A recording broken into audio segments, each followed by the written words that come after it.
सोचिए, एक crypto currency, एक पूरा का पूरा फाइनेंशियल सिस्टम जिसे कोई इंसान नहीं बल्कि पूरी तरह से एक आर्टिफिशियल इंटेलिजेंस चला रहा हो। इसका नाम है AIPF। तो चलिए आज इसकी तह तक जाते हैं, देखते हैं कि इस दावे में आखिर कितना दम है।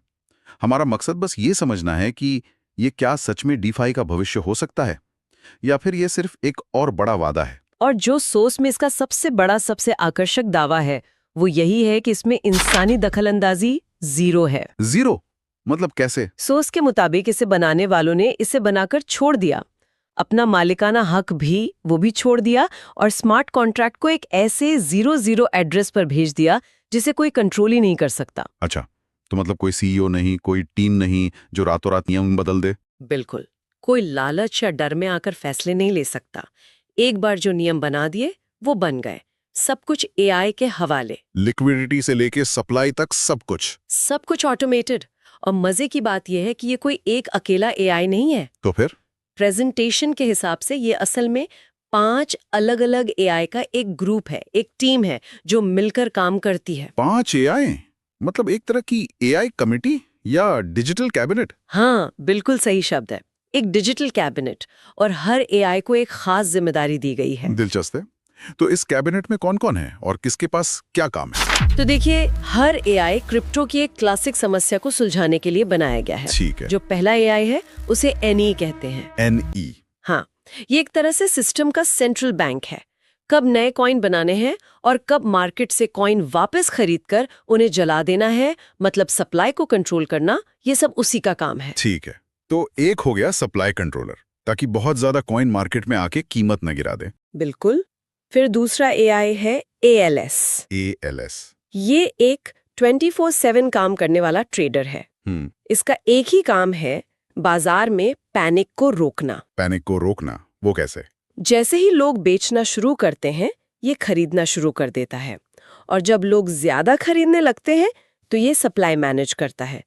सोर्स का दावा है कि इसकी वजह से कीमत में अचानक बड़े उतार चढ़ाव नहीं आते। एक मिनट, अगर एआई बाजार को इतना संतुलित कर रहा है तो क्या इसका ये मतलब नहीं कि वो बहुत ज्यादा मुनाफा कमाने से भी रोकेगा? क्या ये स्थिरता के लिए हाई रिटर्न की संभावना को खत्म कर देता है? ये बहुत अच्छा सवाल है, और थ्योरी के हिसाब से हाँ, ये बेतहाशा उछाल को भी रोकेगा और भारी गिरावट को भी। इसका लक्ष्य है एक स्थिर विकास, रातों रात 100 गुना वाला रिटर्न नहीं। ठीक है, तो 2 एआई हो गए, आगे? तीसरा है ARIP, जो एक तरह का रोबो इन्वेस्टर है। जो लोग पैसा लगाते हैं उनके रिवॉर्ड्स को ये अपने आप री इन्वेस्ट करता रहता है, ताकि कंपाउंडिंग का फायदा मिले। जी हाँ। चौथा है SIG, यानी सिस्टम का खजांची। ये प्रोजेक्ट की ट्रेजरी को मैनेज करता है। और पांचवा ALP, हर 12 घंटे में ये हिसाब लगाता है कि अगले साइकिल में कितने नए कॉइन्स बाजार में छोड़े जाएंगे। तो एक सप्लाई कंट्रोलर, दूसरा मार्केट स्टेबलाइजर, तीसरा रोबो इन्वेस्टर, चौथा खजांची। ये वाकई एक पूरी डिजिटल सरकार जैसा लग रहा है ना? तो अब सवाल ये उठता है कि आम इंसान इस सरकार का हिस्सा कैसे बन सकता है? इसमें निवेश कैसे होता है? इसका तरीका है स्टेकिंग। मतलब सोर्स बताता है कि लोग AIPF कॉइन खरीदते हैं और उन्हें सिस्टम में एक तरह से लॉक कर देते हैं। और उस लॉकिंग के बदले रिवॉर्ड मिलता है? हाँ, और रिवॉर्ड इस बात पर निर्भर करता है कि कॉइन कितने समय के लिए लॉक किए गए हैं। मतलब जितना लंबा कमिटमेंट उतना बड़ा फायदा। बिल्कुल। सोर्स के मुताबिक एक फ्लेक्सिबल प्लान है जिसमें आप अपना मूलधन कभी भी निकाल सकते हैं। उस पर रोजाना 0.6% का रिटर्न है। 0.6% रोजाना? हाँ, लेकिन अगर कोई 360 दिनों के लिए, मतलब करीब 1 साल के लिए अपने कॉइन्स लॉक करता है तो उसे रोजाना 1% का रिवॉर्ड मिलता है। 1% रोजाना? और वो भी कंपाउंड होता होगा? हाँ, हर 12 घंटे में ऑटोमेटिकली कंपाउंड होता है। ये आंकड़े सुनने में बहुत बड़े लगते हैं। प्रेजेंटेशन में इसका कोई उदाहरण दिया है क्या? दिया है, और वो उदाहरण बहुत प्रभावशाली है।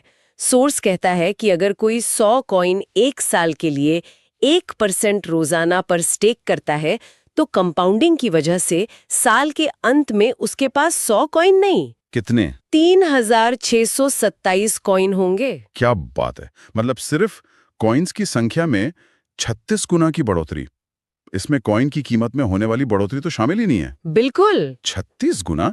यहाँ एक नेटवर्किंग पहलू है। मुझे लगता है हमें इस पूरे सिस्टम के डिजाइन को एकदम शुरू से समझना होगा। बिल्कुल। और इन चार्ट्स में कुछ और भी दिलचस्प चीजें हैं, जैसे ये रैंक के नाम हैं, नोवा, वाइब, क्वांटम। हाँ। फिर हर रैंक के लिए कुछ शर्तें हैं।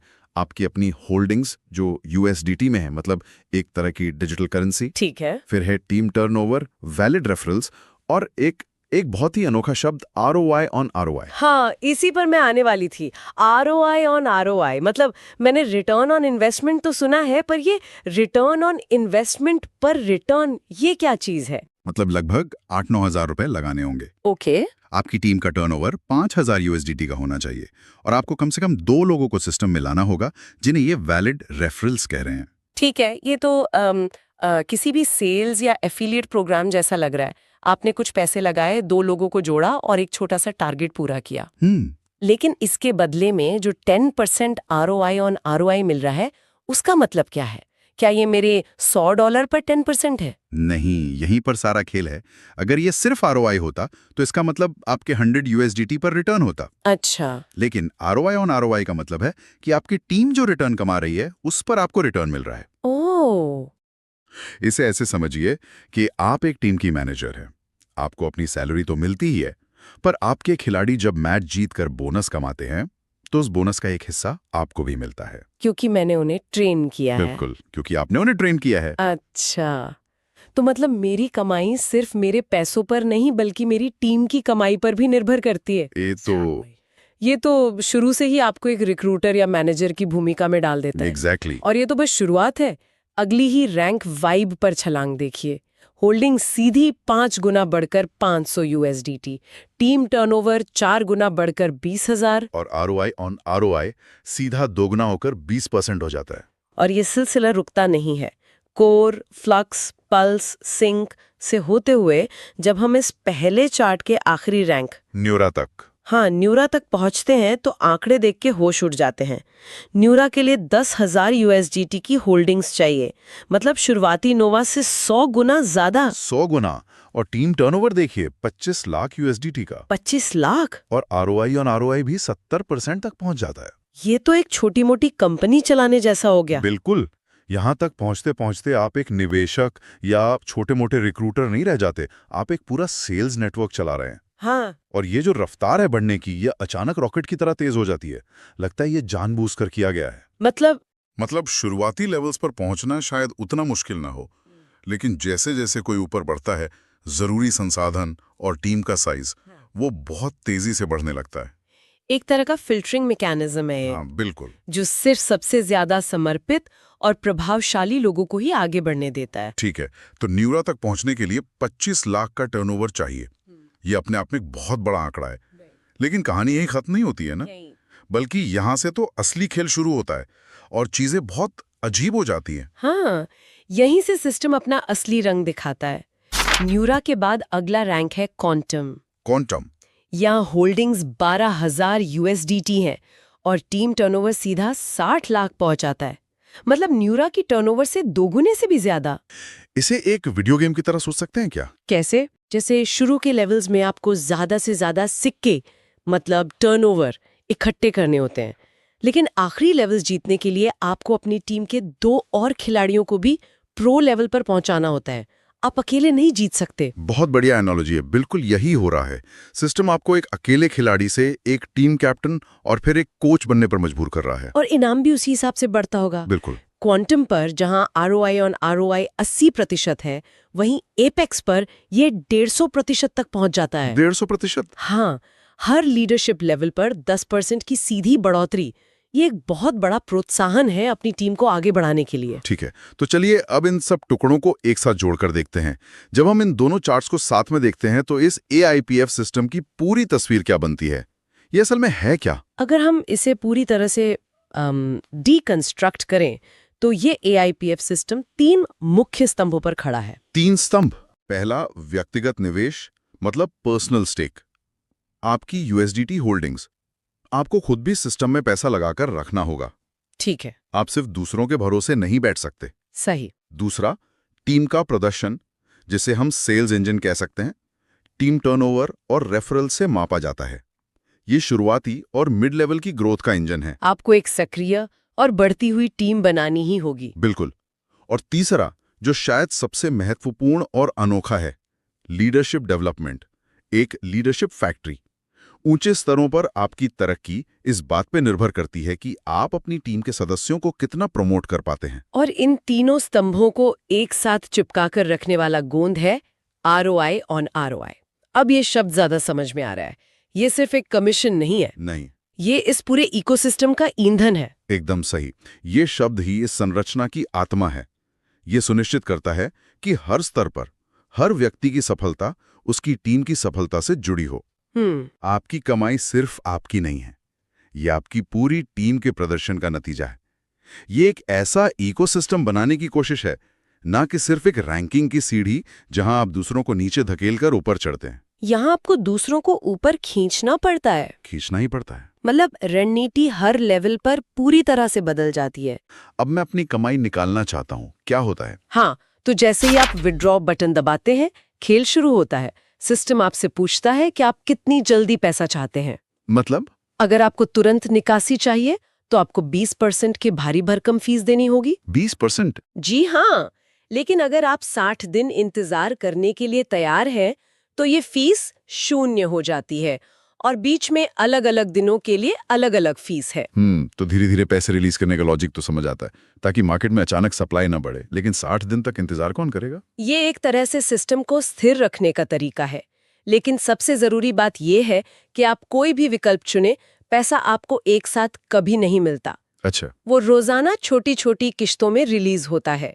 अगर आपने 10 दिन का विकल्प चुना तो आपकी कुल रकम 10 दिनों में बराबर हिस्सों में आपके वॉलेट में आएगी, ताकि बाजार में कभी भी एक साथ बड़ी बिकवाली का दबाव ना बने। बिल्कुल ठीक है, यहाँ तक तो सब ठीक था, लेकिन अब वो हिस्सा आता है, ये टर्बो स्वैप। हाँ, तो चलिए देखते हैं हम इसे कुछ मिनटों में समझ पाते हैं या नहीं। कोशिश करते हैं। ये वाकई थोड़ा घुमावदार है। तो मान लीजिए आपकी निकाली हुई राशि किश्तों में आपकी एक खास टर्बो वॉलेट में आ गई है। ठीक है। अब आप उसे असल में बेचना चाहते हैं, मतलब AIPF को USDT जैसे स्टेबल कॉइन में बदलना चाहते हैं। ठीक है। यहीं पर टर्बो स्वैप काम आता है। बेचने की प्रक्रिया शुरू करने के लिए सिस्टम एक शर्त रखता है। क्या शर्त? शर्त ये है कि जितने डॉलर के AIPF कॉइन आप बेचना चाहते हैं, उतने ही डॉलर के USDT आपके बाहरी वॉलेट जैसे ट्रस्ट वॉलेट या मेटामास्क में पहले से होने चाहिए। एक मिनट, क्या अगर मुझे $100 के AIPF बेचने हैं तो मेरे वॉलेट में पहले से 100 USDT होने चाहिए? ये तो बड़ा अजीब है। मैं तो USDT पाना चाहता हूँ, देना क्यों पड़ेगा? यही तो सारा खेल है।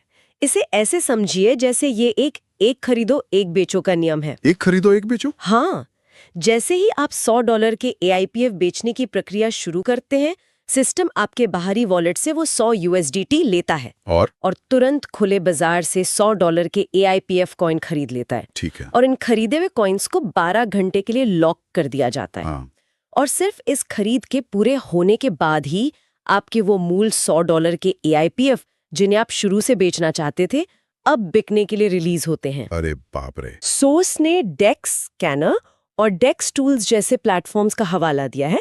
दावे के मुताबिक 100% लिक्विडिटी लॉक्ड है, जिसका मतलब है कि डेवलपर्स पैसा लेके भाग नहीं सकते। ये तो अच्छी बात है। और कॉन्ट्रैक्ट मिंटेबल नहीं है, यानी कोई अपनी मर्जी से नए कॉइन बनाकर सिस्टम में नहीं डाल सकता और कोई छिपा हुआ मालिक भी नहीं है। तो इस पूरी चर्चा को अगर हम समेटें, हमने AIPF नाम के एक प्रोजेक्ट की गहराई से पड़ताल की, जो पूरी तरह से AI द्वारा चलाए जाने वाले एक DeFi इकोसिस्टम का वादा करता है। और इसमें स्थिरता और विकास के लिए बहुत जटिल और अनोखे तंत्र बनाए गए हैं। इसका तकनीकी डिजाइन, खासतौर पर इसका विड्रॉल सिस्टम और ये टर्बो स्वैप, सप्लाई और डिमांड को काबू में रखने का एक बहुत ही साहसिक प्रयास है। नतीजा चाहे जो भी हो, ये टोकन इकोनॉमिक्स में एक आकर्षक केस स्टडी तो है ही कि कैसे एक सिस्टम खुद को इंसानी भावनाओं के असर से बचाने की कोशिश कर सकता है। और अगर हम सिर्फ सोर्स मटेरियल के नजरिए से देखें तो ये एक ऐसा मौका है जो जिंदगी बदल सकता है। क्रिप्टो की अगली बड़ी क्रांति। हाँ, जो अपने शुरुआती निवेशकों को मालामाल कर सकती है। अंत में इस प्रोजेक्ट का पूरा आधार इस एक विचार पर टिका है कि एक परफेक्ट तरीके से डिजाइन किया गया ऑटोमेटेड AI एल्गोरिथम एक स्थायी और लगातार बढ़ने वाला वित्तीय सिस्टम बना सकता है। क्योंकि उसमें से इंसानी भावनाओं की खामियों जैसे लालच और डर को निकाल दिया गया है। लेकिन यहाँ एक बड़ा सवाल सोचने के लिए रह जाता है। क्या होता है जब इंसान जो भारी रिटर्न कमाने की इच्छा से भरे हुए हैं इस परफेक्ट सिस्टम के साथ इंटरेक्ट करते हैं? क्या कोई भी एल्गोरिथम, चाहे वो कितना भी इंटेलिजेंट क्यों ना हो, सच में इंसानी लालच और घबराहट की अप्रत्याशितता का हिसाब रख सकता है? खासकर तब जब पूरी दुनिया का असली पैसा दांव पर लगा हो।